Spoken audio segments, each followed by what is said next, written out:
देखो रिकॉर्डिंग का मैसेज क्या और स्क्रीन शेयर है।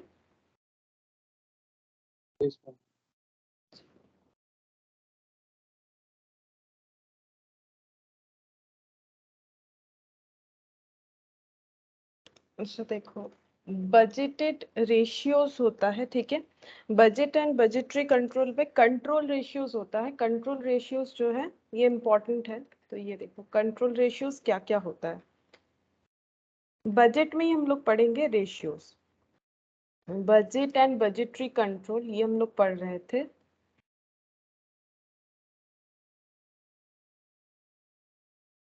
इसमें हम लोग पढ़ेंगे कंट्रोल रेशियोज, ठीक है, कंट्रोल रेशियोज। तो रेशियोज का मतलब क्या होता है, रेशियो का मतलब क्या होता है, ये एक मैथमेटिकल टर्म है। बेसिकली मैथ्स में ही हम लोग ये टर्म यूज करते हैं। रेशियो का मतलब क्या होता है, बता सकता है कोई भी मुझे, रेशियो का मतलब क्या होता है।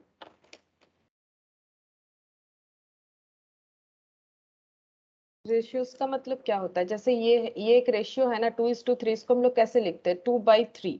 तो रेशियोज का मतलब क्या होता है, दो या उससे ज्यादा। जैसे 2:3 के अलावा भी तो हो सकता है, ऐसे 2:3:1 ऐसे भी तो हो सकता है।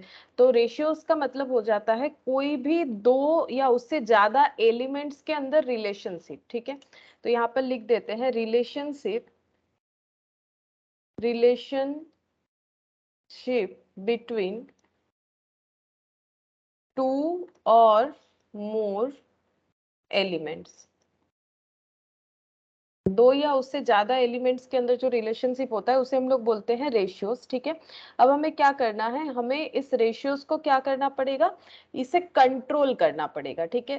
कंट्रोल रेशियोज इसीलिए बोल रहे हैं, इससे हम लोग कंट्रोल करेंगे। तो कंट्रोल क्या होगा, क्या चीज कंट्रोल करना है रेशियोज के थ्रू से, operations, operations of a business, ठीक है। एक बिजनेस जो भी एक्टिविटीज कर रहा है, ठीक है, उस एक्टिविटीज को कंट्रोल करने के लिए हम लोग क्या कर सकते हैं, कोई भी दो या उससे ज्यादा एलिमेंट के अंदर रिलेशनशिप एस्टेब्लिश कर सकते हैं, जिससे हम लोग रेशियो बना सकते हैं। और उस रेशियो के थ्रू से हम लोग ये देख सकते हैं कि जो हम लोग हम लोग का कंट्रोल कितना है, ठीक है, हमारे एक्टिविटी पे हमारा कंट्रोल कितना है। और रेशियोज जो है, हर एक रेशियोज का आंसर कैसे आएगा, परसेंटेज में यहाँ पर आएगा, ठीक है, इस टू में नहीं आएगा, परसेंटेज में आएगा। कैलकुलेटेड इन परसेंटेज, ठीक है, हमेशा परसेंटेज में कैलकुलेट करना पड़ेगा। अच्छा, सबसे पहला रेशियो देखो क्या है, सबसे पहला रेशियो है एफिशिएंसी रेशियो।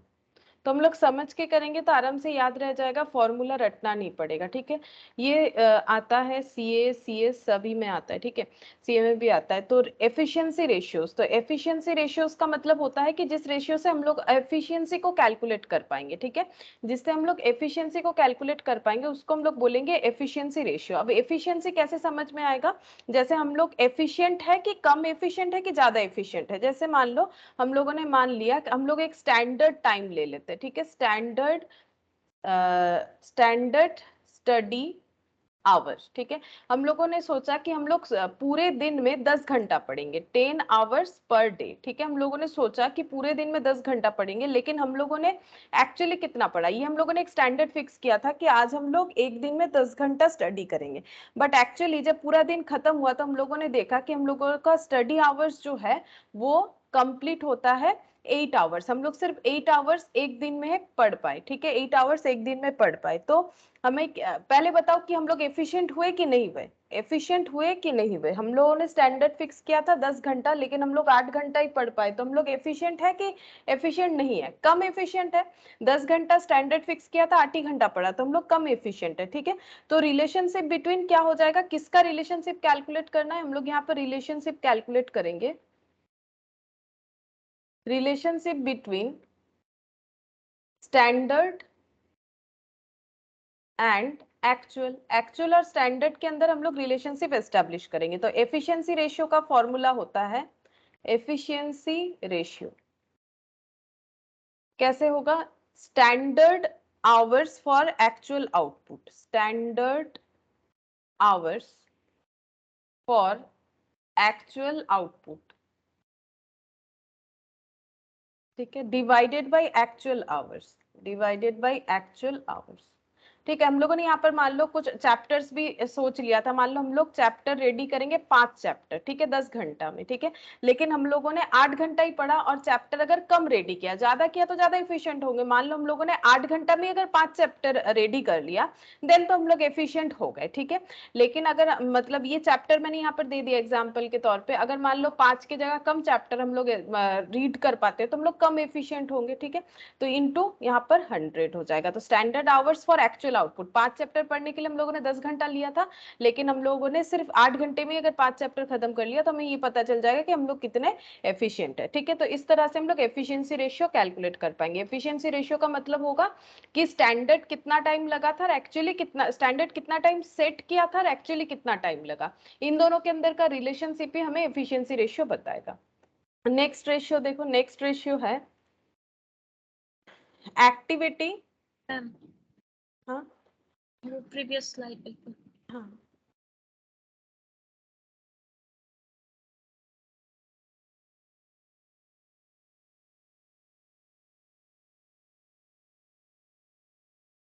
क्या? अच्छा, एक्टिविटी रेशियो और प्रोडक्शन वॉल्यूम रेशियो, ठीक है। एक्टिविटी रेशियो और production volume ratio, activity ratio और प्रोडक्शन वॉल्यूम रेशियो मतलब एक्टिविटी या फिर प्रोडक्शन, ठीक है, एक्टिविटी या प्रोडक्शन कितना कर रहा है उसका हमें क्या करना है, उसका हमें रेशियोस देखना है कि हम लोग क्या एक्टिविटी कर रहे हैं उस हिसाब से हमारा कितना प्रोडक्शन हो रहा है। तो उसमें हमें रिलेशन फाइंड आउट करना है। जैसे मान लो हम लोगों ने स्टैंडर्ड सोचा था कि 3 घंटा काम करेंगे, ठीक है, स्टैंडर्ड सोचा था 3 घंटा काम करेंगे, 3 घंटा कर सकते हैं, ठीक है।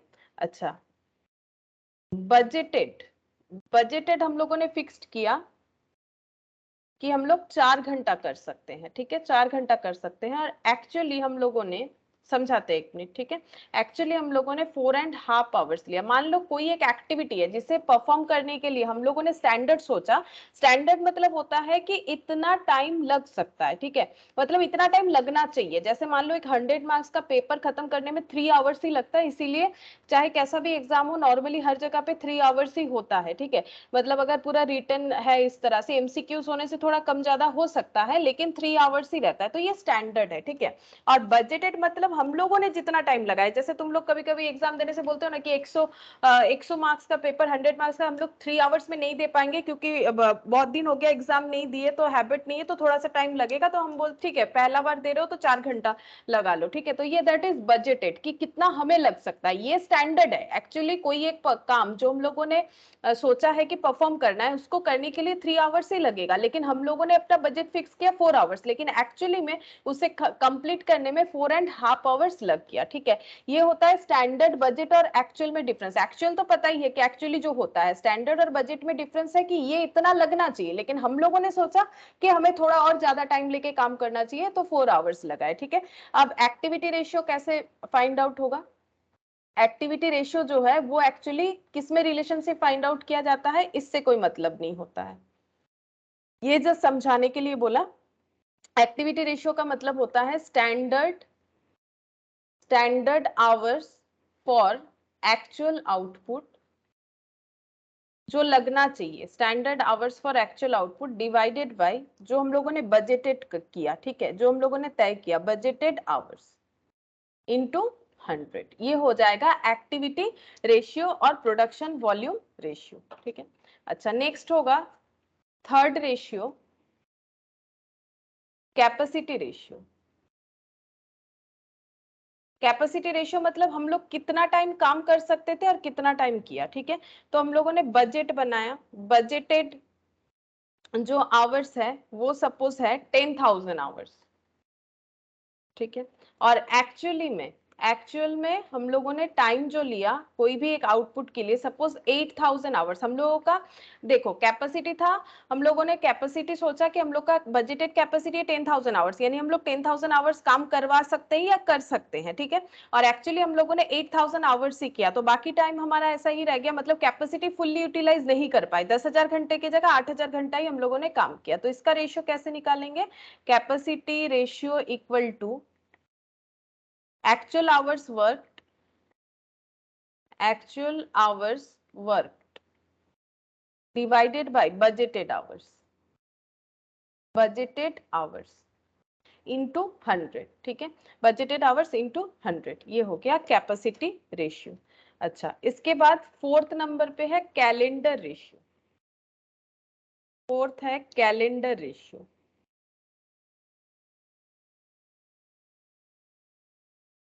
कैलेंडर रेशियो क्या होता है, बजटेड, ये बिल्कुल कैपेसिटी के तरह ही है, ठीक है, हम लोगों ने कितना टाइम सोचा था काम करेंगे और कितना किया, और कैलेंडर रेशियो का मतलब होता है कितना दिन, ठीक है, क्योंकि कैलेंडर में हम लोग डेज ही देखते हैं नॉर्मली, ठीक है, तो ये डेज के हिसाब से होता है। तो बजटेड हम लोगों ने सोचा था 200 डेज काम कर सकते हैं, ठीक है, लेकिन एक्चुअली में हम लोगों ने किया 180 डेज, सपोज हम लोगों ने एक्चुअली में 180 डेज काम किया, ठीक है, तो हमारा कैलेंडर रेशियो क्या होगा, तो कैलेंडर रेशियो हो जाएगा, जैसे देखो ये और ये फॉर्मूला बिल्कुल सेम मिलेगा हम लोगों को, ये देखो एक्चुअल आवर्स वर्क, तो यहाँ पर हो जाएगा actual days work, actual number of working days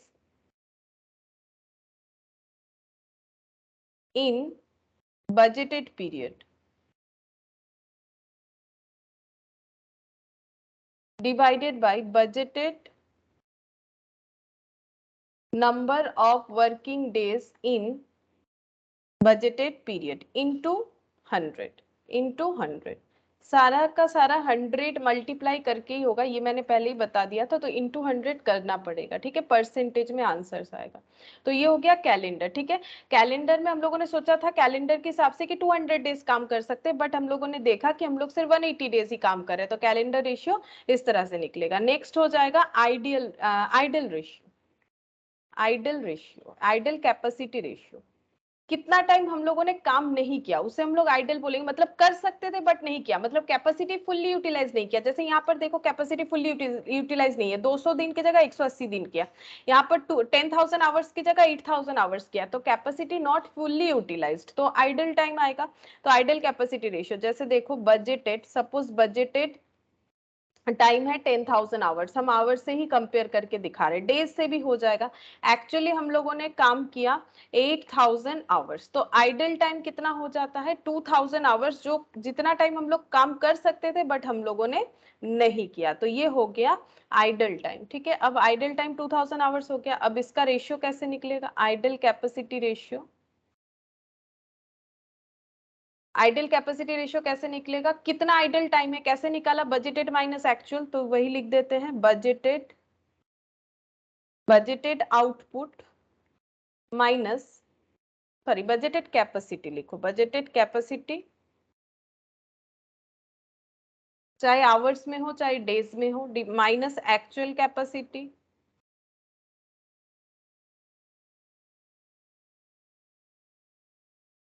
divided by budgeted capacity into 100। तो लगभग ये 3 4 5 तीनों एक ही जैसा है, देखो नीचे बजटेड जाएगा ऊपर एक्चुअल, नीचे बजटेड जाएगा ऊपर एक्चुअल, नीचे बजटेड जाएगा ऊपर ये आइडल है तो डिफरेंस आ जाएगा। तो 3 4 5 इस तरह से हम लोग इजीली याद रख सकते हैं, ठीक है।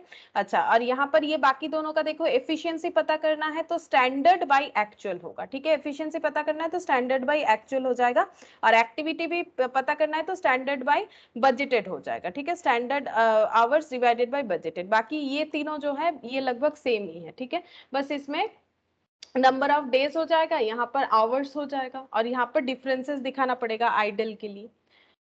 अच्छा, sixth number ratio, standard capacity usage ratio, standard capacity usage ratio.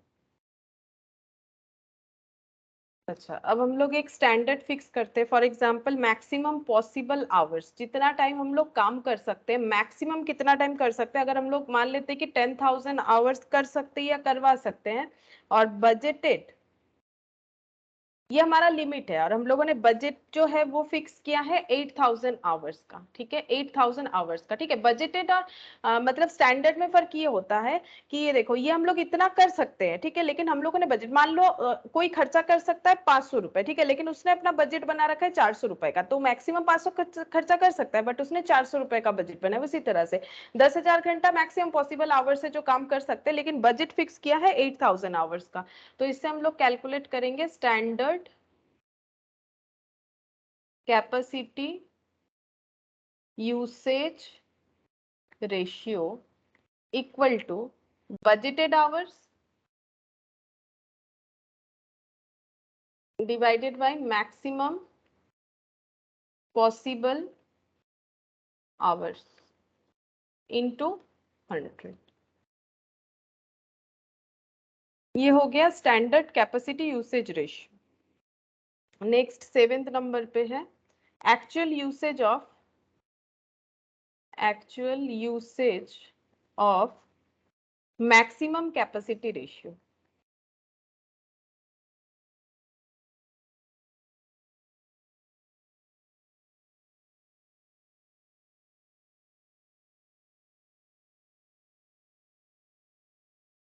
तो यहाँ पर लिखते हैं मैक्सिमम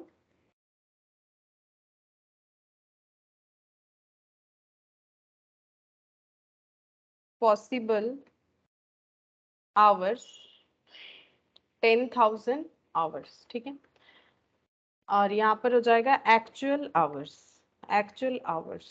7,000 आवर्स। तो ये स्टैंडर्ड फिक्स किया था 10,000 घंटा कर सकता है, एक्चुअली में 7,000 घंटा किया। इसमें और इसमें फर्क है, या ये हम लोग स्टैंडर्ड कैपेसिटी यूसेज रेशियो निकाल रहे हैं, मतलब हम लोग अपने स्टैंडर्ड कैपेसिटी को कितना यूज किए 8,000, क्योंकि स्टैंडर्ड तो 10,000 था, 8,000 यूज किए, तो कितना परसेंट किए हम लोग 8,000 घंटा यूज किए आउट ऑफ 10,000 आवर्स। ठीक है, तो ये डिवाइड करने से 8/10 इंटू 100 80% यूज किए, है ना। अगर 10,000 घंटे में 8,000 घंटा हम लोगों ने बजट फिक्स किया, तो 80% यूटिलाइजेशन किया स्टैंडर्ड कैपेसिटी का। यहाँ पर क्या है, actual usage of maximum capacity. Maximum capacity का कितना एक्चुअल यूज हुआ, तो मैक्सिमम कैपेसिटी अगर 10,000 घंटा और एक्चुअली हम लोगों ने 7,000 घंटा काम किया है, तो 70% यूटिलाइज होगा। तो कैसे कैलकुलेट होगा, 7,000 डिवाइडेड बाई 10,000 इंटू 100 करेंगे, तभी तो 70% हुआ। ये देख के हम लोग बता सकते हैं कि यूटिलाइजेशन 70% होता है, तभी 10,000 का 70% 7,000 होगा। ठीक है, तो यहाँ पर हम लोग लिख लेते हैं, इस तरह से फॉर्मूला बनेगा actual usage of maximum capacity ratio equal to actual hours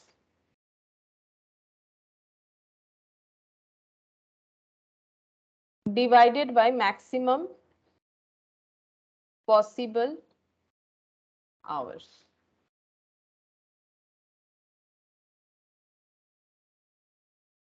ये हो गया 7 रेशियो ही है। ठीक है, 7 रेशियोज ही है टोटल। 7 रेशियोज है। अब हम लोग इस पे एक क्वेश्चन देखते हैं। देखो, इस पे एक क्वेश्चन है, ये देखते हैं, ये वाला क्वेश्चन। ठीक है, इलास्ट्रेशन 7, देखो यहाँ पर क्या बोला है, फॉलोइंग डेटा इज, एक सेकेंड,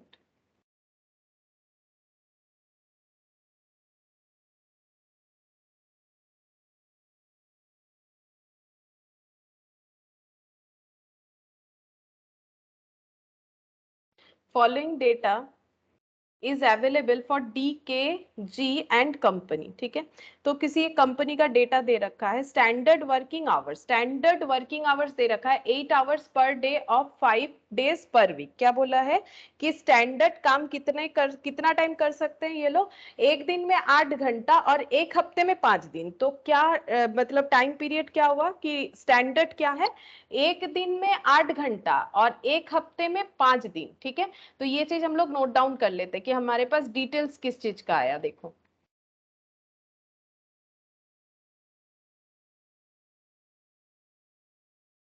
तो यहाँ पर लिखते हैं इलास्ट्रेशन 7 है शायद, चेक करते एक मिनट।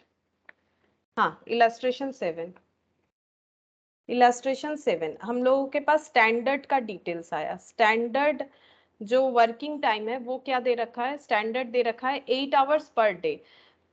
8 आवर्स पर डे काम कर सकते हैं। और वीकली अगर देखें, वीकली जो पैरामीटर है वो है 5 डे पर वीक। ठीक है, 5 डे पर वीक। यहाँ पर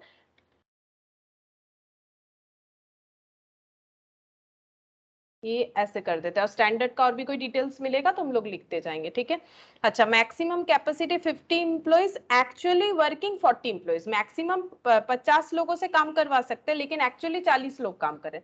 actual hours expected to be work per 4 week. बोल रहे हैं कि एक्चुअली एक्सपेक्टेड ये है कि 4 वीक में 6400 घंटा काम होगा। तो हमें देखना पड़ेगा कि एक्चुअली में 6400 घंटा काम होगा बोल रहा है, और स्टैंडर्ड के हिसाब से क्या होगा वो भी चेक करना पड़ेगा। बोल रहा है कि actual hours expected to be worked per 4 week, 4 हफ्ते में कितना होगा। ठीक है, 6400 बोला है। Standard hours expected to earn per 4 week, standard hours कितना लगेगा, 8000। स्टैंडर्ड के हिसाब से 8000 घंटा, और एक्चुअल के हिसाब से 6400 अगर 4 वीक का काम होता है तो।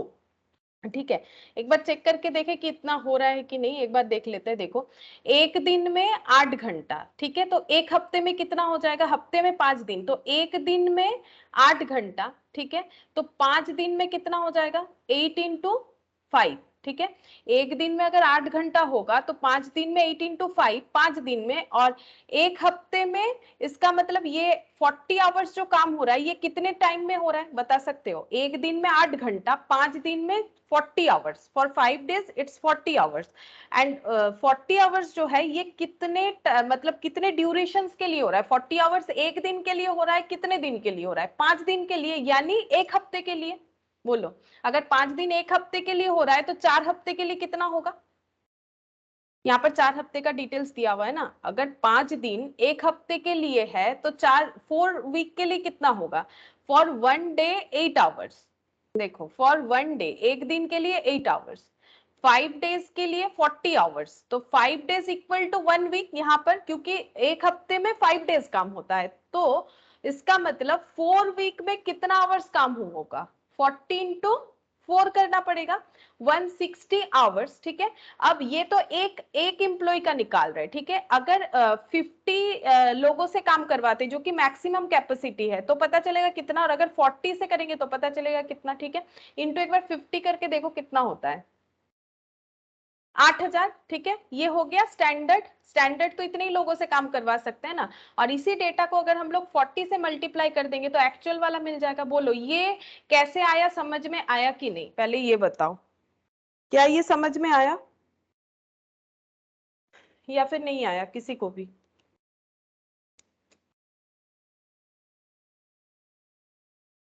क्या कुछ भी नहीं समझ में आया। समझ में आया। अच्छा, तो ये हो गया हम लोगों का। ठीक है, स्टैंडर्ड और एक्चुअल का ये कैलकुलेशन कैसे दिया हुआ है। अच्छा, अब नेक्स्ट देखो, actual hours worked in 4 week period 6000 hours. Actually 6000 hours काम हुआ है, होना तो चाहिए था इतना, 6400, 6000 हुआ है। और स्टैंडर्ड हम लोगों ने, standard hours earn in 4 week period 7000 hours, जो कि हमारा एक्सपेक्टेड था 8000 आवर्स। ठीक है, अच्छा, अब आगे देखते हैं क्या बोल रहा है। The related period is of 4 week.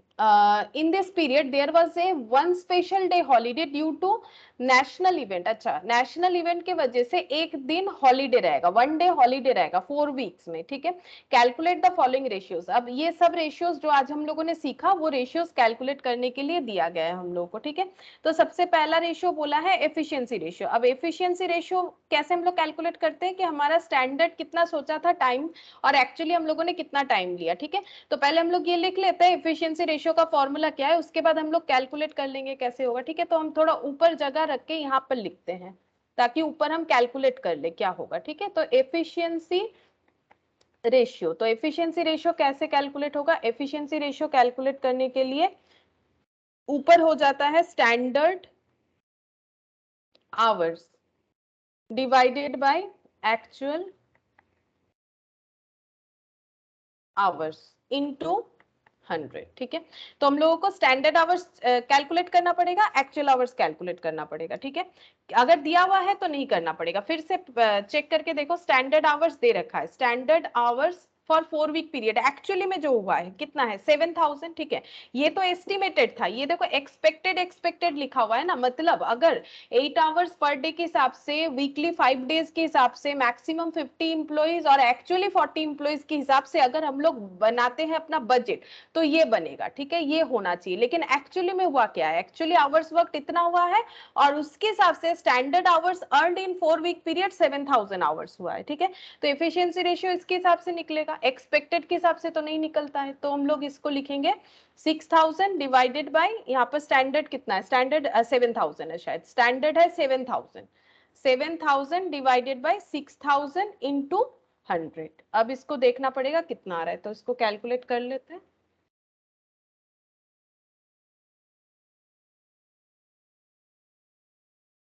अच्छा, 7000 डिवाइडेड बाय 6000 इंटू 100, तो ये हो गया 116.67%, ये हो गया एफिशिएंसी रेशियो, ठीक है। अच्छा, नेक्स्ट कौन सा रेशियो बोला है देखते हैं।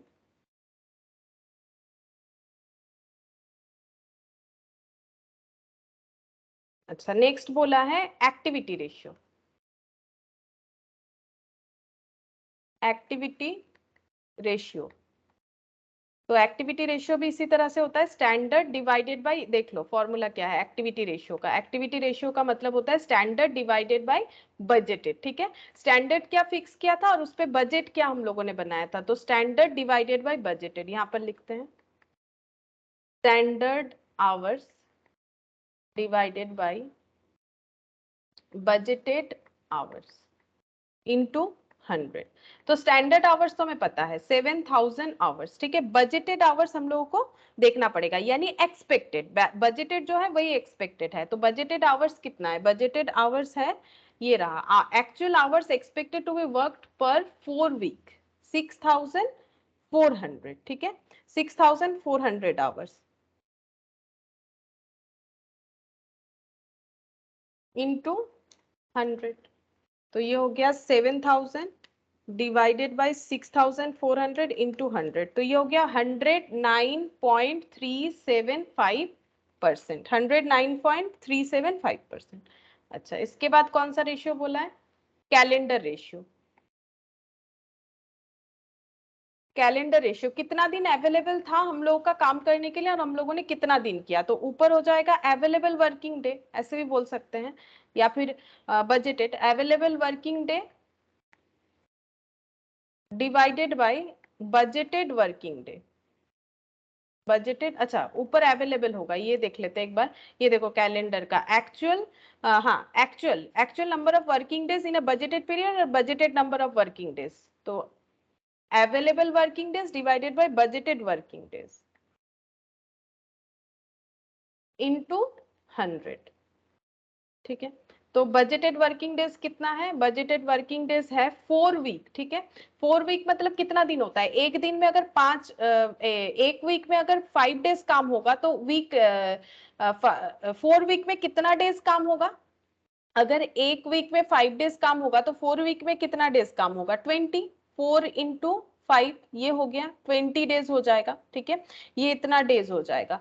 और हम लोगों ने एक्चुअली अवेलेबल कितना डेज हमें मिला, एक दिन हॉलीडे था, यहाँ पर बोला था was in this period there was a one special day holiday due to national event, मतलब ये पूरे दिन का जो पीरियड था, पूरा जो टाइम पीरियड था उसमें एक दिन हॉलीडे था, तो ये 20 होगा, तो ऊपर 20 - 1 हो जाएगा, अवेलेबल डे 20 होना चाहिए था बट हुआ 19 बिकॉज ऑफ अ हॉलीडे, ठीक है। तो ये हो गया 19 डिवाइडेड बाई 20 इंटू 100, तो ये कितना हो जाएगा 19 डिवाइडेड बाई 20 इंटू 100, तो ये हो गया 95%, हम लोगों ने 95% काम किया, ठीक है, 95% हो गया हम लोगों का कैलेंडर रेशियो।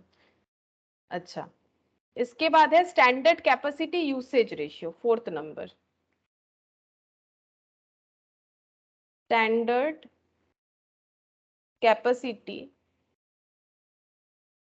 यूसेज रेशियो मतलब स्टैंडर्ड कैपेसिटी का हम लोगों ने कितना यूटिलाइज किया, ठीक है। तो यहाँ पर देखो ये फॉर्मूला देख लो, standard capacity usage ratio budgeted hours divided by maximum possible hours. तो budgeted hours divided by maximum possible hours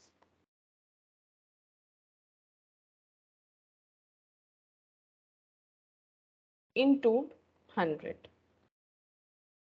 अच्छा अब देखते हैं बजटेड आवर्स कितना है। बजटेड आवर्स है ये वाला, budgeted hours divided by maximum possible hours. तो मैक्सिमम पॉसिबल आवर्स कितना होगा, ये 8000। बजटेड मतलब ये जो एक्सपेक्टेड है, ये पूरा बजटेड का डेटा है जहां पर एक्सपेक्टेड लिखा हुआ है। तो एक्सपेक्टेड में standard hours for expected to be earn per 4 week 8000 और एक्चुअली 6400 हुआ, ठीक है।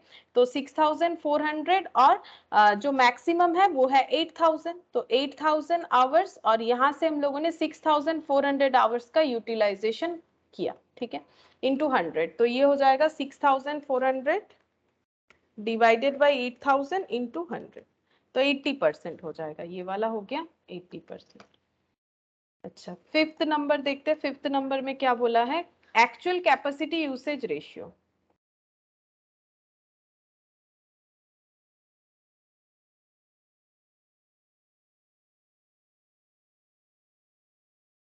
Actual capacity usage ratio. तो एक्चुअल कैपेसिटी यूसेज रेशियो क्या होता है, देखो actual usage of maximum capacity ratio एक ही बात है। तो actual hours divided by maximum possible hours. तो ये लिख लेते हैं यहाँ पर, actual hours divided by maximum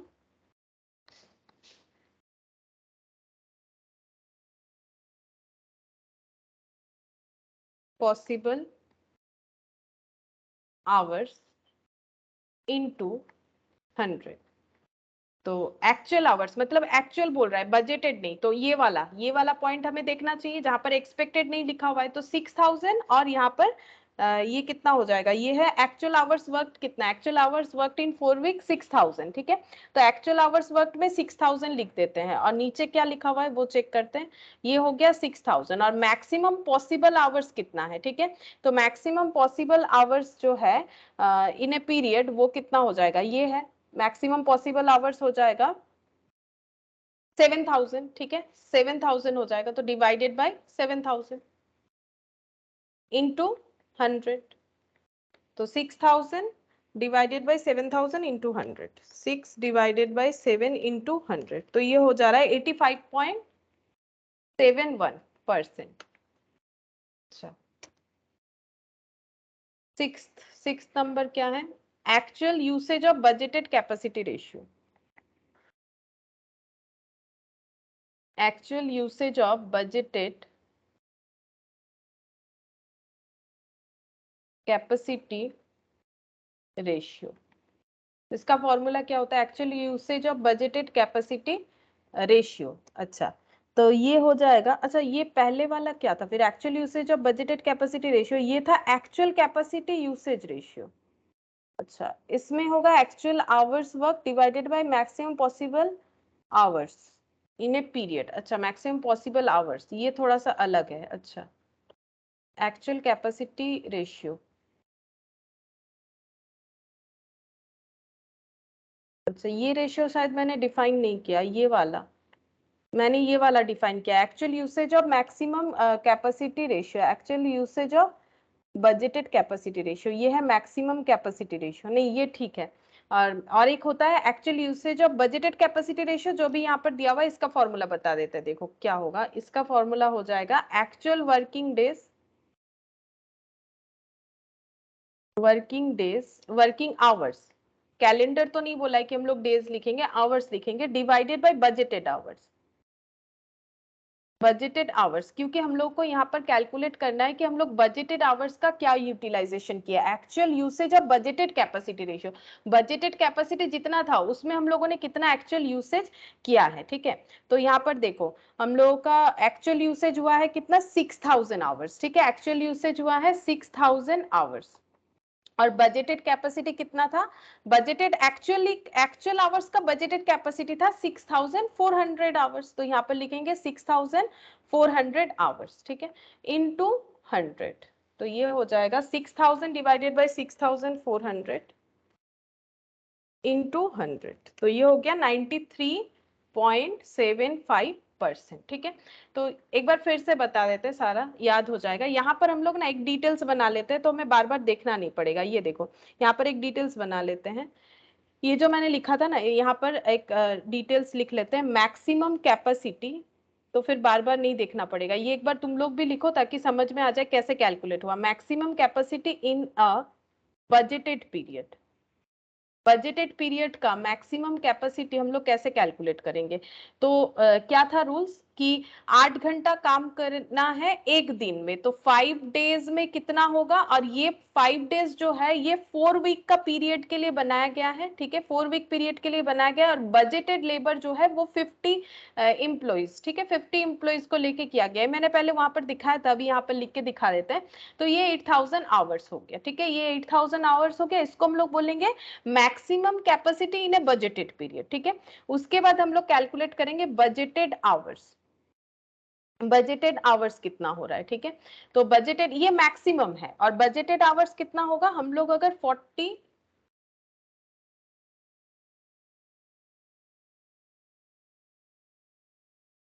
good evening, good evening ma'am. Budgeted hours कैसा होगा, देखो बजटेड आवर्स का मतलब है कि हम लोगों ने स्टैंडर्ड जो फिक्स किया है वो बजटेड नहीं होता है। बजटेड का मतलब स्टैंडर्ड तो जो हो सकता है, उसमें हम लोगों ने क्या फिक्स किया है उसे हम लोग बोलेंगे बजटेड आवर्स, ठीक है। तो ये देखो बजटेड आवर्स में क्या होगा, कहाँ गया मेरा क्वेश्चन, ये रहा, ठीक है।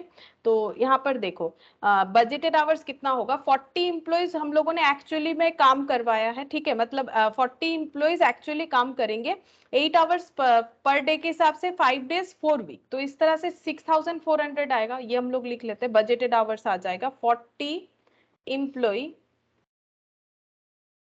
Into 8 hours into 5 days into 4 week, ठीक है।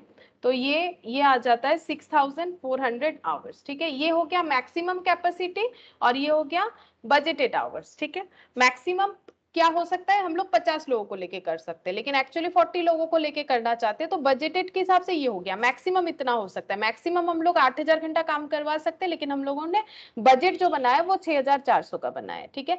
और एक्चुअली कितना टाइम लगा है वो गिवन होगा क्वेश्चन में, देखो एक्चुअली टाइम लगा है, ये देखो 6000 आवर्स, 6000 आवर्स, ठीक है।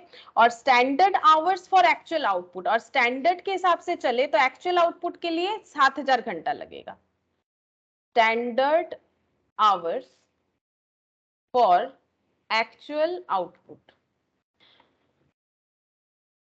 जो आउटपुट हमें चाहिए, ठीक है, एक्चुअली जो हमें आउटपुट चाहिए उसको अगर हम लोग स्टैंडर्ड रेट में चलाते हैं तो हमारे लिए टाइम लग जाएगा, यहाँ पर गिवन है 7000, ये देखो standard hours earn in the 4 week period, ये हो गया 7000 आवर्स। इसका मतलब है कि एक दिन में 8 घंटा 5 दिन के हिसाब से 4 वीक के हिसाब से अगर हम लोग 50 इंप्लॉइज को काम करवाते हैं तो जितना टाइम लगेगा, ठीक है, ये गिवन है, ये हमें ऑलरेडी गिवन है कि 7000 आवर्स लगेगा स्टैंडर्ड के हिसाब से एक्चुअल आउटपुट को अचीव करने के लिए, ठीक है। ये हो गया स्टैंडर्ड्स फॉर एक्चुअल, ठीक है। अच्छा, और बजटेड डेज देख लेते हैं, यहाँ पर वो भी लिख लेते हैं, बजटेड डेज 20 हम लोगों ने कैलकुलेट करके देखा भी था, बजटेड डेज हो गया 4 week into 5 days, 4 week into 5 days यानी 20 डेज। और एक्चुअली कितना हो गया, actual days worked, 1 day gap हो जाएगा फॉर हॉलीडे, तो ये हो जाएगा 19 डेज, ठीक है, जिसके हेल्प से हम लोग क्वेश्चन कर सकते हैं, बार बार हमें देखने का जरूरत नहीं। अब देखो एफिशिएंसी रेशियो मतलब standard hours divided by actual hours, ठीक है।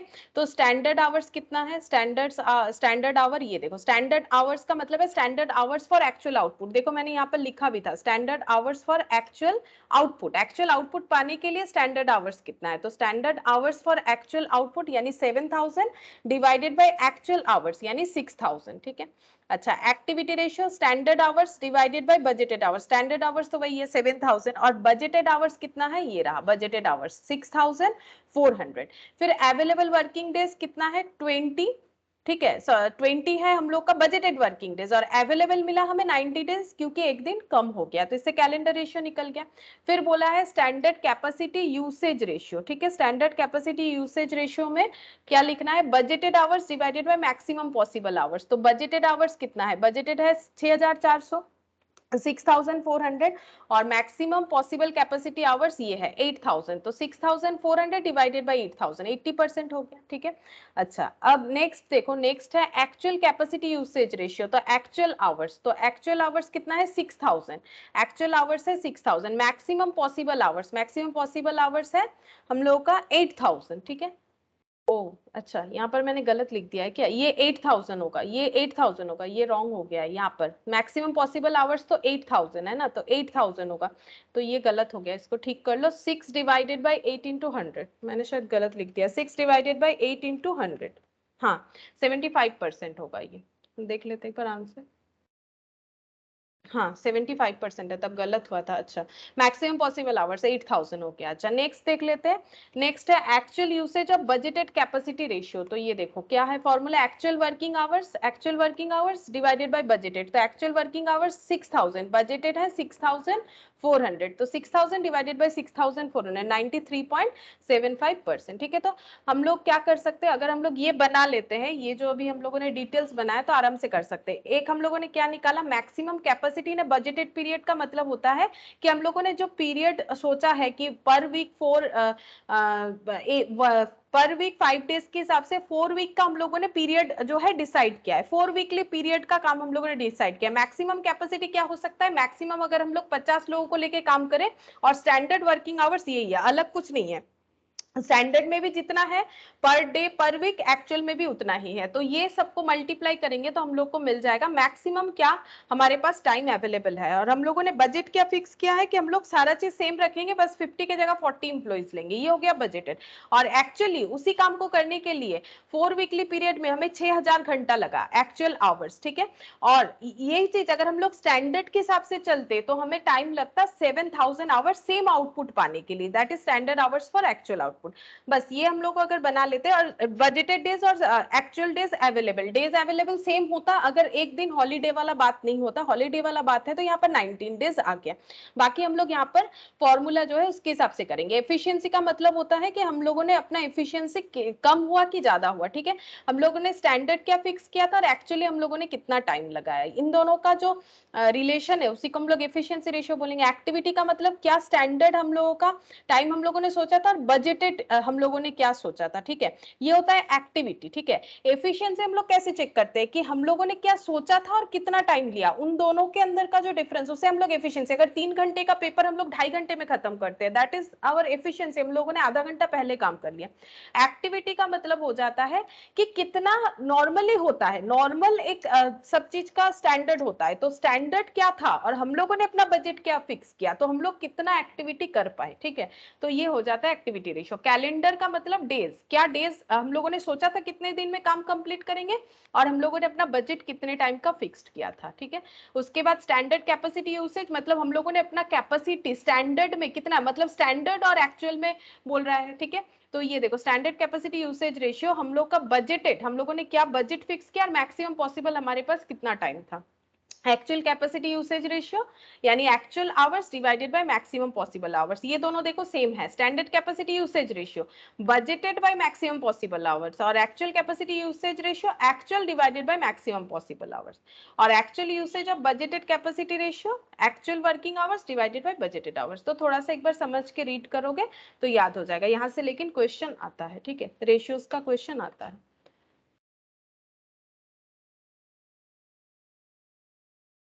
अच्छा, ये था रेशियोज हम लोगों ने सारा कंप्लीट कर लिया। अच्छा, अब ये वाला देखो, यहाँ पर क्या बाकी था वो जस्ट एक बार हम बता देते हैं, अगर कुछ बाकी था तो ये करवा देते हैं। 11 तक हो गया था, 12 भी हो गया था, 13 बाकी था, 13 और यहाँ पर एक 14, ये दो बाकी था, और ये 2, ठीक है, 13 14 और 2 ये बता देते हैं, और पीछे का शायद हो गया है। 12 मैंने करवा दिया था। 13, क्वेश्चन नंबर 13। अच्छा, क्वेश्चन नंबर 13 में देखो क्या बोल रहा है। X chemical limited manufacture two products A and B, A B and C D, making the raw materials in the proportion shown. Raw material क्या क्या दिया हुआ है, A B C D, product A B 80%, 20%, A B raw material use होके product A B बनता है, उसमें 80% और 20% का रेशियो में ये मिक्सड अप होता है। प्रोडक्ट सी डी बनता है, सी और डी रॉ मटेरियल को लेके 50% और 50% करके ये यूज होता है, ठीक है। This finished weight of product A B and C D are equal in weight of ingredients during the month of June. It is expected that 60 ton of AB and 200 ton of CD will be sold. तो ये कितना कितना cell होगा वो बता रहा है। Actual and budgeted inventories for the month of June as follows. तो जून का बजटेड इन्वेंट्री दे रखा है, मतलब जून का ओपनिंग और जून का क्लोजिंग दे रखा है। नीचे क्या बोला है हमें, परचेस प्राइस ऑफ मटेरियल बता रखा है कितना है, 500 पर टन और 400 ए बी का, सी डी का 100 और 200। बोला गया है कि the production budget for the month of June, हमें प्रोडक्शन बजट बनाना है। प्रोडक्शन बजट मतलब हमें कितना प्रोड्यूस करना चाहिए, ठीक है। प्रोडक्शन बजट का मतलब होता है हमें कितना प्रोड्यूस करना चाहिए। तो प्रोड्यूस कितना करना चाहिए हम लोग कैसे कैलकुलेट करेंगे, जितना सेल करेंगे उतना प्रोड्यूस करेंगे, जितना क्लोजिंग स्टॉक में रखेंगे उतना प्रोड्यूस करेंगे, और अगर ओपनिंग में कुछ है तो वो लेस कर देंगे, ठीक है। तो ये इस तरह से बन जाएगा प्रोडक्शन बजट। हम यहाँ पर लिख देते हैं प्रोडक्शन बजट, ए बी और ये हो गया सी डी। तो सेल्स देखो कितना कितना हम लोगों ने सेल करने का सोचा है, और 200, 60 और 200, इतना प्रोडक्शन तो करना ही पड़ेगा। प्लस अगर क्लोजिंग स्टॉक में कुछ रखना चाहते हैं तो उतना भी प्रोड्यूस करना पड़ेगा। तो क्लोजिंग स्टॉक में कितना रखना चाहते हैं देख लेते हैं। क्लोजिंग स्टॉक में कितना रखना चाहते हैं, ये रहा क्लोजिंग स्टॉक में 5 और 60, ठीक है, 5 और 60। तो यहाँ पर लिख दिया 5 और यहाँ पर लिख दिया 60 लेस ओपनिंग स्टॉक। तो ओपनिंग स्टॉक में कितना रखना चाहते हैं, ओपनिंग स्टॉक में सॉरी कितना था वो लेस कर देंगे। तो ओपनिंग स्टॉक में ये 10 और 50, तो 10 और यहाँ पर हो गया 50। तो एडजस्ट करने पे कितना आ जाएगा, 60 प्लस 65 माइनस 10 यानी कि 55। तो ये हो गया प्रोडक्शन, इतना प्रोडक्शन करना पड़ेगा, और ये हो जाएगा 10 और 210 हो गया, ठीक है। ये 210 हो गया, ये हम लोग का प्रोडक्शन बजट आ गया। फिर देखते हैं नीचे क्या बोला है, 3-4 पार्ट में क्वेश्चन है। मटेरियल रिक्वायरमेंट बजट फॉर जून, तो हम लोगों ने प्रोडक्शन सोच लिया इतना यूनिट प्रोड्यूस करना है, तो उसके हिसाब से हमें मटेरियल खरीदना चाहिए। तो material purchase budget point B में लिखेंगे, मटेरियल रिक्वायरमेंट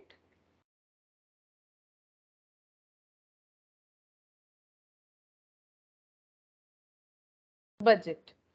तो मटेरियल क्या क्या टाइप का था, ए बी सी डी, ये क्लियरली हमें बता दिया था। ये देखो A B C D 4 type का मटेरियल था ना, यहाँ पर ये देखो 4 टाइप का मटेरियल था। ये प्रोडक्ट का ओपनिंग स्टॉक था, ये और ये, ठीक है, ये ओपनिंग था प्रोडक्ट ए बी और सी डी का। ये प्रोडक्ट का क्लोजिंग स्टॉक था। ये सब रॉ मटेरियल का ओपनिंग है, ये रॉ मटेरियल का क्लोजिंग है, ठीक है। तो जितना क्लोजिंग में रखना चाहते हैं उतना तो खरीदना पड़ेगा, और जितना ओपनिंग में है उतना नहीं खरीदना पड़ेगा, और इसके साथ साथ जितना प्रोड्यूस करना चाहते हैं उसके हिसाब से हमें खरीदना पड़ेगा, ठीक है। तो यहाँ पर देख लेते हैं कि क्या रेशियोज बताया गया था। ए में 80%, ए बी प्रोडक्ट में 80% ए चाहिए, तो 55 यूनिट बनाना चाहते हैं, ठीक है। यहाँ पर लिखते हैं प्रोडक्ट ए बी, ठीक है। प्रोडक्ट ए बी में ए और बी चाहिए, सी डी नहीं चाहिए, ठीक है। तो 55 यूनिट बनाना चाहते हैं। 55 यूनिट में अगर ए का क्वांटिटी 80% है तो हमें कितना ए खरीदना पड़ेगा, इंटू कर लो 55 इंटू 80, परसेंट, तो ये 44 हो गया, ठीक है। और 55 यूनिट, अब ये 55 कहाँ से आ रहा है, यहाँ हम लोगों ने डिसाइड किया ना 55 यूनिट हम लोग प्रोड्यूस करेंगे। 55 यूनिट में अगर 20% बी चाहिए, कैसे 20%, यहाँ पर दिया हुआ ये 80 है तो ये नॉर्मल सा बात है 20 होगा, तो 55 में 20%, 55 में 20% यानी कि 11, ठीक है। अच्छा सी डी तो हमें नहीं चाहिए। अच्छा अब यहाँ पर हम लोग देख लेते हैं प्रोडक्ट सी डी का, प्रोडक्ट सी डी इसके लिए कितना चाहिए, ठीक है। प्रोडक्ट सी डी के लिए सी और डी दोनों तरह का रॉ मटेरियल चाहिए। 210 यूनिट हम लोग प्रोड्यूस करना चाहते हैं, तो 210 यूनिट में सी का रेशियो क्या है इस प्रोडक्ट में, 50-50% सी डी चाहिए, तो 210 इंटू 50, 210 इंटू 50%, तो आधा कर लेते हैं, तो आधा करने से कितना हो जाएगा 210 इंटू 50% यानी 105 इतना करके रॉ मटेरियल खरीदना पड़ेगा, ठीक है। ये तो हो गया प्रोडक्शन यूनिट के लिए खरीदना पड़ेगा। अब ये हो गया मेटेरियल रिक्वायरमेंट बजट, इसको हम लोग क्या बोलेंगे, रिक्वायरमेंट बजट, इतना रिक्वायरमेंट है। लेकिन अगर पहले से गोडाउन में हमारे पास कुछ है या फिर हम लोग कुछ क्लोजिंग स्टॉक में रखना चाहते हैं, मिनिमम लेवल ऑफ कुछ हम लोग रखना चाहते हैं रॉ मटेरियल, तो हमें परचेज बजट फिर से बनाना पड़ेगा। ये रिक्वायरमेंट है अकॉर्डिंग टू द प्रोडक्शन। अब हम लोग बनाएंगे परचेज बजट की, फिर हमें कितना खरीदना चाहिए, क्या इतना ही खरीदे या इससे कम ज्यादा खरीदे। तो परचेज बजट कैसे डिसाइड होता है, परचेज बजट हमारा डिसाइड होगा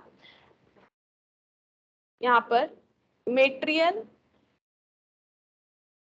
रिक्वायर्ड प्लस क्लोजिंग स्टॉक में अगर कुछ रखना चाहते हैं लेस ओपनिंग स्टॉक में अगर पहले से कुछ है तो, ठीक है।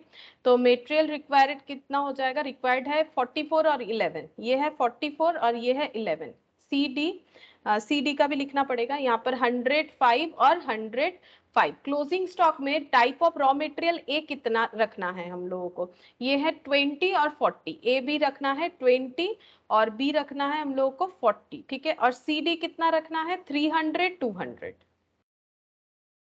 अच्छा और ओपनिंग स्टॉक में 15 10 200 250,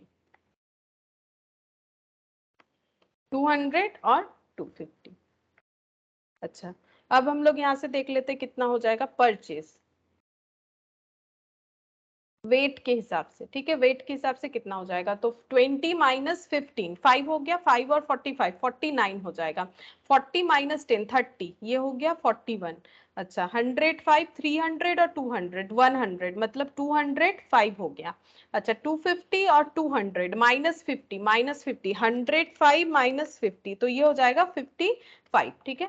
55 हो गया, ये वेटेज के हिसाब से हो गया। अब कॉस्ट भी देखना पड़ेगा, क्यों, क्योंकि हमें पर टन के हिसाब से प्राइस बताया गया है। Cost per ton 500 400 A B का, ठीक है। तो यहाँ पर लिखते हैं कॉस्ट पर टन 500 और ये है 400 पर टन का। सी डी का देख लेते हैं, सी डी का कितना कितना है, सी डी का है 100 और 200, 100 और 200, तो हम लोगों का कॉस्ट भी निकल जाएगा। परचेस कितना करना है इन रुपीज, इन रुपीज में कितना होगा, तो 49 इंटू 500, तो ये हो जाएगा 24,500, इतना हमें परचेस करना चाहिए। ये हो गया 16,400। अच्छा ये हो जाएगा 20,500 और ये इंटू करने पे 11 110 और 2 जीरो यानी कि 11,000 हो गया, ठीक है। तो ये हो गया परचेज इन रुपीस और ये हो गया purchase in weightage, purchase through weightage, ठीक है।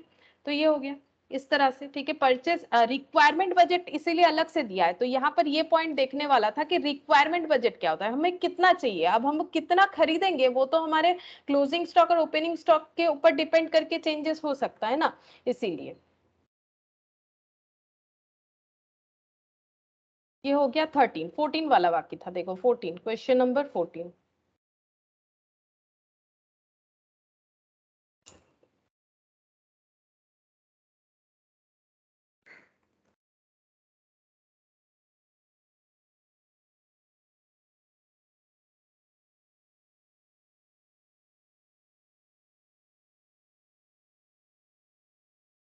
देखो prepare a production budget for 3 month ending 31st March for factory producing 4 product on the basis of the following information A B C D और ये 2000, 3000, 4000, 3000 estimated sales during Jan to March दे रखा है, desired closing stock दे रखा है। हम लोग को क्या कैलकुलेट करना है, प्रोडक्शन बजट कैलकुलेट करके बताना है, ठीक है, प्रोडक्शन बजट।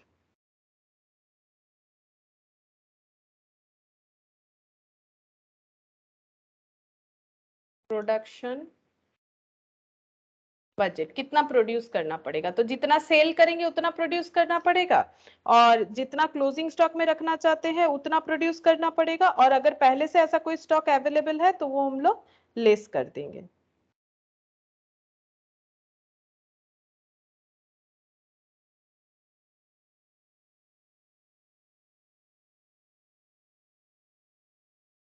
एक सेकेंड,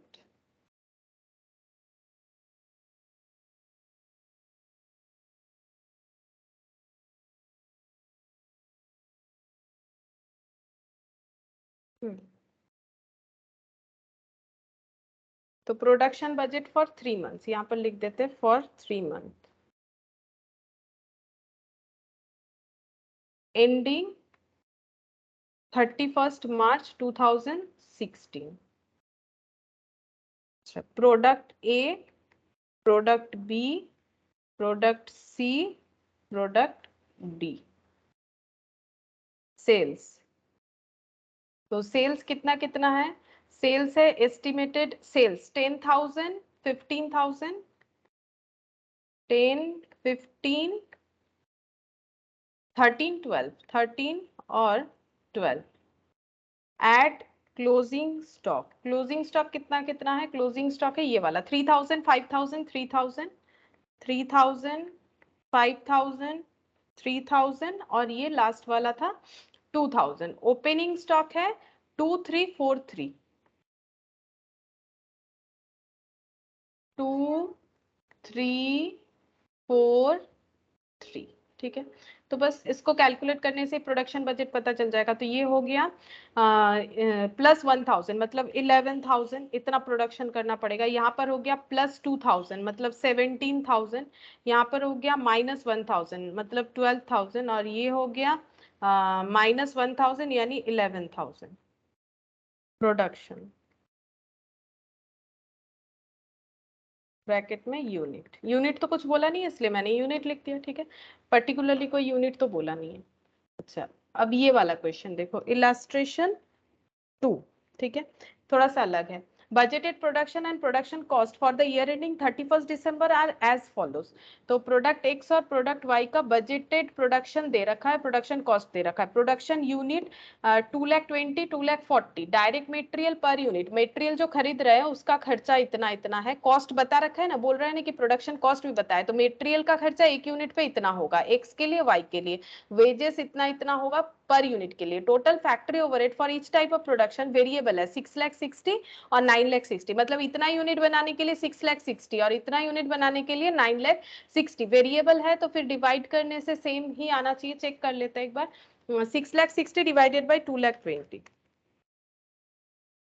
ये आ रहा है 3 रुपीज, और 2,40,000 इंटू 3 कर लेते 7,20,000। अच्छा, इस टाइप ऑफ वेरिएबल बोला है तो 9,60,000 डिवाइडेड बाई 2,40,000, 4 आ रहा है यहाँ पर, तो 4 आ रहा है, और ये आ रहा है 6,60,000, 2,20,000, 6,6,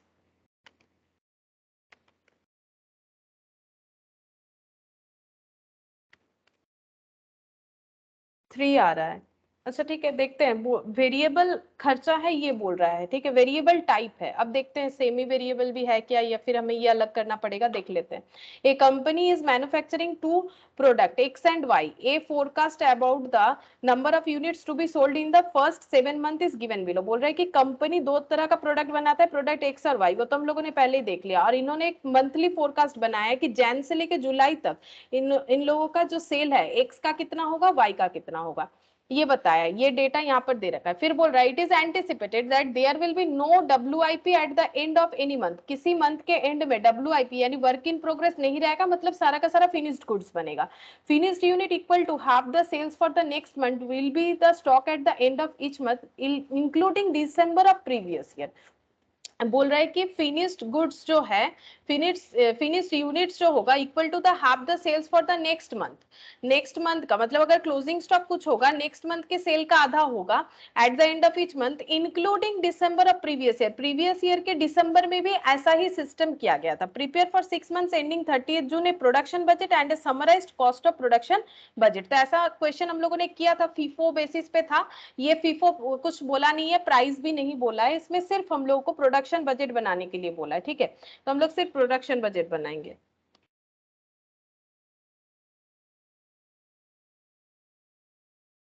इलस्ट्रेशन 2 है पीडीएफ के हिसाब से, प्रोडक्शन बजट।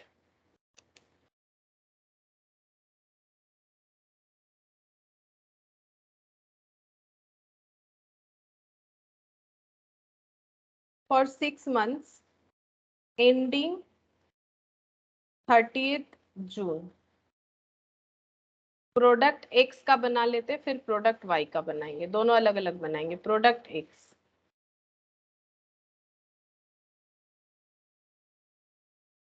तो जैन, फेब, मार्च, अप्रैल, मई और जून। अच्छा, पहले सेल्स, क्योंकि प्रोडक्शन बजट बना रहे तो सेल्स ऐड करना पड़ता है, क्लोजिंग स्टॉक लेस करना पड़ेगा ओपनिंग स्टॉक। तो सेल्स देख लेते हैं क्या है। सेल्स जो है 10,000, 12,000, 10,000, 12,000, 16, 20, 24, 16, 20, 24, फिर 24। अच्छा, जुलाई का हमें नहीं लेना है क्योंकि जून तक का ही प्रिपेयर करने बोला है। 6 मंथ्स यानी जून तक होता है। क्लोजिंग स्टॉक क्या रखने बोला है, बोल रहा है finish units equal to half the sales for the next month के सेल का हाफ, यानी 12,000 का हाफ 6,000, ठीक है। 16,000 का हाफ 8,000, 20,000 का हाफ 10,000, 24,000 का हाफ 12,000, 24,000 का हाफ फिर से 12,000, और जून के लिए हम लोग जुलाई का डेटा देखेंगे। 20,000 है, इसका हाफ हो जाएगा 10,000। इस वजह से हमें जुलाई वाला डेटा दे रखा है। ओपनिंग स्टॉक क्या हो जाएगा, जो प्रीवियस जैन का ओपनिंग स्टॉक क्या होगा, दिसंबर का क्लोजिंग स्टॉक, ठीक है, वो हम बताते कैसे होगा। ये क्लोजिंग स्टॉक देख लेते हैं। जैन का जो क्लोजिंग स्टॉक है वो फेब का ओपनिंग हो जाएगा 6,000। फेब का जो क्लोजिंग है वो मार्च का ओपनिंग हो जाएगा। मार्च का जो क्लोजिंग है वो अप्रैल का ओपनिंग हो जाएगा। अप्रैल का जो क्लोजिंग है वो मई का ओपनिंग हो जाएगा। मई का जो क्लोजिंग है वो जून का ओपनिंग हो जाएगा। और जैन में ओपनिंग क्या होगा, जो दिसंबर का क्लोजिंग है। इसीलिए यहाँ पर बता भी दिया है कि दिसंबर का जो सेल है उसमें भी ये कंसेप्ट लाया गया है कि दिसंबर का क्लोजिंग स्टॉक क्या होगा, दिसंबर के बाद जो मंथ आता है, दिसंबर के बाद यानी जैन में जो सेल होगा जो कि 10,000 है, प्रोडक्ट एक्स का हम लोग बना रहे हैं, उसका आधा दिसंबर का क्लोजिंग स्टॉक होगा। और दिसंबर का क्लोजिंग स्टॉक इसका मतलब 5,000 होगा। तो जो दिसंबर का क्लोजिंग स्टॉक है वो जैन का ओपनिंग होगा, यानी यहाँ पर जो क्लोजिंग ओपनिंग स्टॉक है वो हो जाएगा 5,000 इस हिसाब से। ठीक है, अब यहाँ पर हम लोग प्रोडक्शन देख लेते हैं कितना होगा। प्रोडक्शन यूनिट, तो ये हो गया 1,000, 11,000, ये हो गया 2 यानी 14,000। अच्छा, ये हो जाएगा 2 यानी 18,000, ये हो गया 2 यानी 22,000, ये हो गया 24,000, और ये हो जाएगा -2 यानी 22,000। ठीक है, ये 6 मंथ्स का प्रोडक्शन बजट रेडी हो गया फॉर द प्रोडक्ट एक्स। अब प्रोडक्ट वाई के लिए देखते हैं। Production budget, production budget for 6 month ending 30th June product Y, Jan, Feb, March, April, May, June. Sales, sales देख लेते, सेल्स कितना है, 28, 28, 24, 20, 28, 28, 24, 20। अच्छा, 16, 16, 16, 16, add closing stock, closing stock वही होगा नेक्स्ट ईयर के सेल का हाफ, तो 28 का हाफ 14, 24 का हाफ 12, 20 का हाफ 10, 16 का हाफ 8, 16 का हाफ 8, और जून के लिए हम लोग जुलाई का चेक करेंगे, 18,000 का हाफ 9 लेस ओपनिंग स्टॉक। ये वाला जैन का क्लोजिंग, फेब का ओपनिंग, फेब का क्लोजिंग मार्च का ओपनिंग, मार्च का क्लोजिंग अप्रैल का ओपनिंग, अप्रैल का क्लोजिंग मई का ओपनिंग, मई का क्लोजिंग जून का ओपनिंग। और यहाँ पर हो जाएगा दिसंबर, दिसंबर में जो यहाँ पर सेल हुआ था जैन का जो सेल था उसका आधा दिसंबर का क्लोजिंग था जो जैन का ओपनिंग होगा, तो जैन का सेल कितना है 28,000, इसका हाफ हो जाएगा 14, तो 14,000 दिसंबर में क्लोजिंग स्टॉक था तो जैन में वो ओपनिंग हो जाएगा, तो ये कैंसिल होके बचता है 28,000, ये बचेगा 26,000, ठीक है, ये हो जाएगा 22,000, ये हो जाएगा -2 यानी 18,000, अच्छा ये हो गया 16,000, अच्छा और ये हो जाएगा +1 मतलब 17,000, ठीक है, तो इसको हम लोग बोलेंगे प्रोडक्शन इन यूनिट, ये आ गया कितना यूनिट प्रोडक्शन होना चाहिए, ठीक है। और अगर हमें टोटल डेटा चाहिए तो हमें टोटल डेटा करके देना पड़ेगा, मतलब ये सारा टोटल करोगे तो टोटल डेटा आ जाएगा, ठीक है।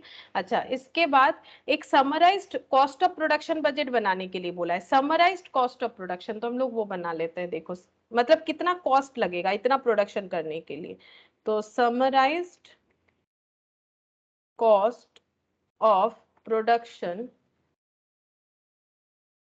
Budget for 6 months ending 30th June।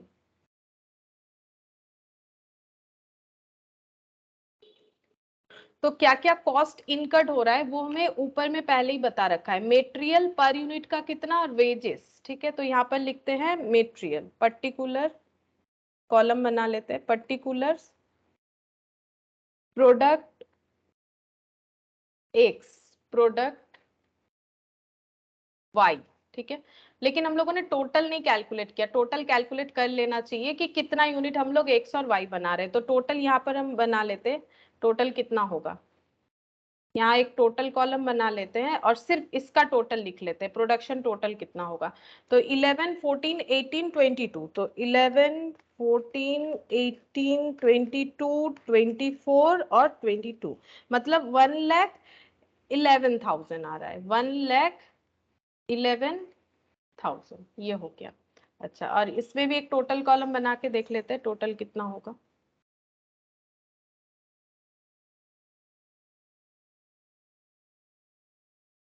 28 26 22 18 16 17, 1,27,000,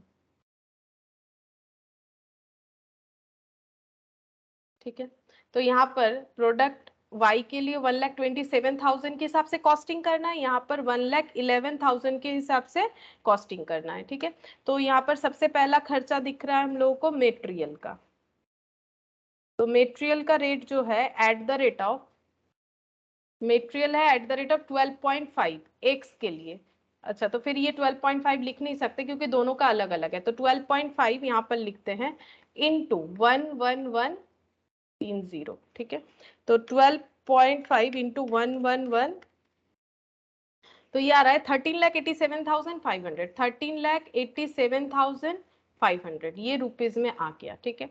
अच्छा अब ये वाला देख लेते हैं, यहाँ पर हो जाएगा 19 रुपीज इंटू 1,27,000, तो 19 इंटू 1,27,000, तो ये हो गया 24,13,000, 24,13,000, यहाँ पर एक टोटल भी बना लेते हैं, टोटल ठीक है, 24,13,000, 13,87,500, तो ये हो जाएगा 38,500, 38,500, जगह नहीं हो रहा है, 24 लाख, इसको थोड़ा सा ऐसे नीचे लिख लेते, 24,13,000 और ये दोनों ऐड करने पे 38,500, ये हो गया मेटेरियल। लेबर,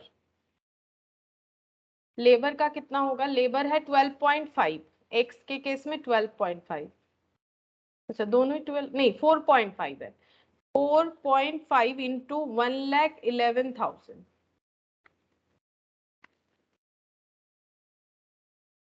4,99,500, 4,99,500। अच्छा और ये है 7 into 1,27,000, 8,89,000।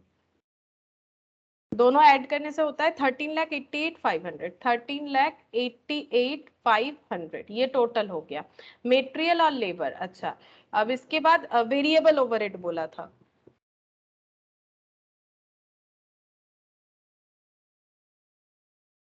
Variable factory overhead, variable factory overhead कितना कितना बोला है? 6,60,000 और यहाँ पर बोला है 6,60,000 और यहाँ पर बोल रहा है 9,60,000, लेकिन 6,60,000 जो है वो तो इतने यूनिट के लिए 2,20,000, तो 1,11,000 के लिए कितना होगा? तो 6,60,000 divided by 2,20,000 into 1,11,000,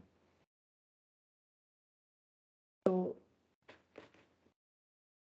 6,640 divided by 2,20,000 into 1,11,000, 3,33,000।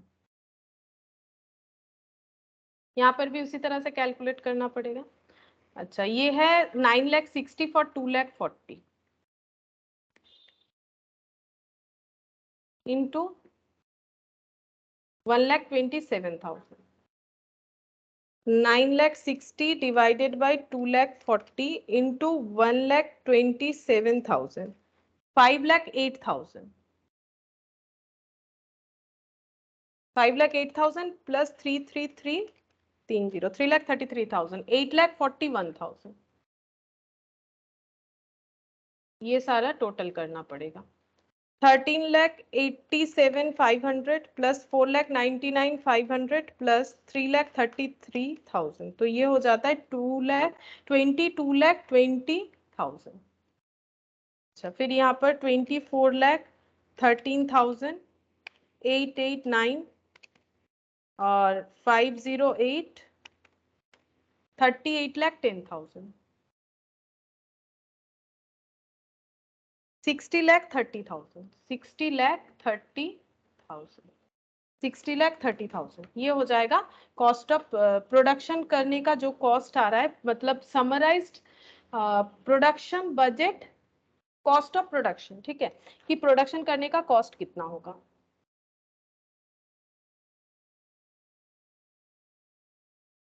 ये सब हो गया था, ठीक है, ये सब हो गया था, ये सब हम लोगों ने पहले ही कर लिया था, आई थिंक, मुझे जितना लग रहा है सब हो गया था, बचा है मुझे जितना लग रहा है और कुछ नहीं बचा है, ठीक है। तो ठीक है फिर आज आज इतना ही करते, क्योंकि बजट कंप्लीट हो जाता है, आज इतना ही करते, बस रेशियोज जो नया सीखा है वो तुम लोग देखो एक बार, ठीक है। नेक्स्ट क्लास में हम लोग नया टॉपिक स्टार्ट करेंगे, ठीक है, रेशियो वाला पीडीएफ हम शेयर कर देंगे, तो आज हम लोग इतना ही करते हैं।